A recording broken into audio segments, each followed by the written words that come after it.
Hey guys, what's up? It's Rygar the Destroyer, and today we're going to be taking a look at the Offworld Jawa from the Star Wars Black Series. Now this guy is really cool, but before we take a closer look at him, let's go ahead and take a look at his packaging.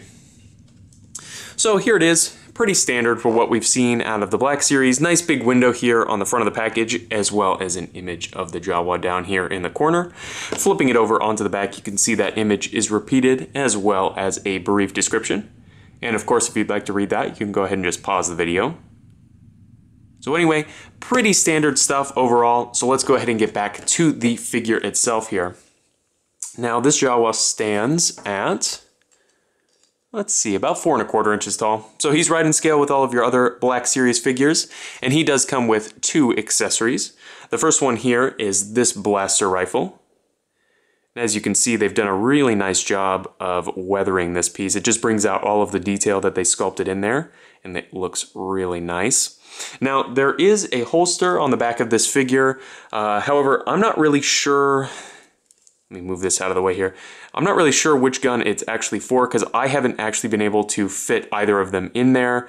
It's mostly just for display, really. So the other accessory that this figure has is actually connected to his bandolier here with this little pipe. But again, very nicely detailed and painted.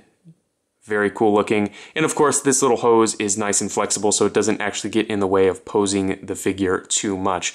Now, as far as articulation on this figure goes, it's a little bit of a mixed bag. Obviously, with these kind of more unusual characters, you know, it's a little weird, but it is actually better than the original release Jawa, which we will compare to this one here at the end. So in the head, he's got a ball peg with a hinge. You know, fairly nice range of motion there. It was about as much as we could expect with a hood that, you know, matches this one so nicely. We've got ball hinge shoulders that do swivel 360, single jointed hinged elbows with a swivel, and then he's got hinged wrists. Let me bring it up close to the camera so you can actually see it. Hinged wrists with a swivel. At the waist, he has what feels like a single ball peg. Underneath his cloak here, he's got T-jointed hips, really not that great of range of motion there. They do kick forward nicely. There is a thigh swivel, and then hinged knees, again, terrible, absolutely terrible range of motion there. This is all you get right there. And then a swivel, which makes this joint redundant. They basically didn't need to spend the extra money doing that. And then he's got hinged ankles, No, there is an ankle rocker. For a second I was like, oh man, is there no ankle rocker? But there is one. So overall, is this figure better than the original release one? Let me grab him here with the plastic robes. And I would say yes. The original one is not bad by any means, you know, but it's basically just a tube with articulated arms. This one here with the cloth robes, you know, kind of allows you to actually pose the figure.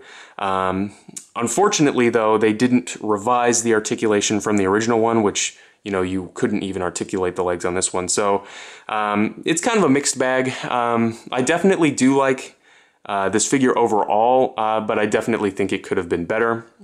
One thing I do like, though, is that they didn't make it the same color tunic as the original Jawa, so these don't look like the same figure. So you can buy multiples of each of these and kind of have them mixed together and army build a little, I don't know, group of Jawas, which I think is kind of cool. So overall, he's an alright figure. Definitely not going to be the top of anybody's top 10 figure list, though. So I'll link all my social media down in the description below, and I guess I'll see you later.